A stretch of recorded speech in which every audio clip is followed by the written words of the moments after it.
উত্তরাঞ্চলের মানুষের দীর্ঘ প্রতীক্ষার অবসান ঘটিয়ে উদ্বোধন হলো গাইবান্ধার হরিপুর চিলমারি সংযোগ সড়কে তিস্তা নদীর ওপর নির্মিত মাওলানা ভাসানী সেতু। দুপুরে সেতুটি উদ্বোধন করেন স্থানীয় সরকার উপদেষ্টা আসিফ মাহমুদ সজীব ভুঁইয়া।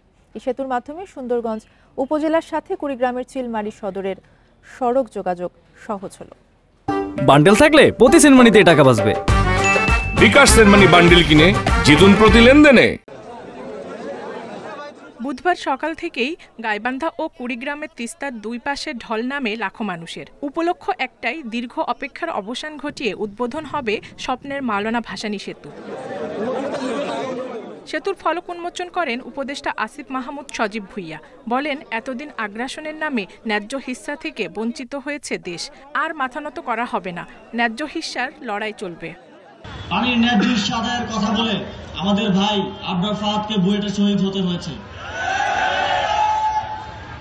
আমরা আগ্রাসন বিরোধী লড়াইয়ের সকল মহানায়ক মাওলানা আব্দুল হামিদ খান ভাসানী থেকে শুরু করে আবরার ফাহাদ, তাদের পদাঙ্ক অনুসরণ করে আগামীর বাংলাদেশে এই অঞ্চলের মানুষের ন্যায্য হিস্সা আদায়ের লড়াই চালিয়ে যাব।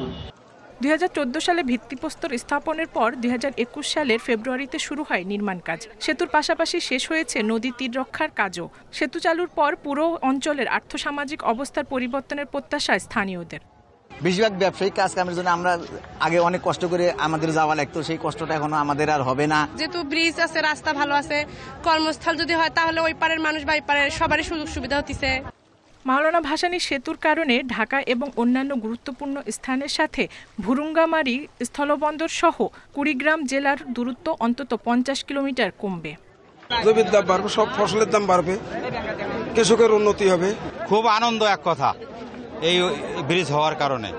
বাংলাদেশ সরকার ও সৌদি ফান্ড ফর ডেভেলপমেন্টের অর্থায়নে 925 কোটি টাকা ব্যয়ে নির্মাণ করা হয় 1490 মিটার দীর্ঘ সেতুটি। Independent news.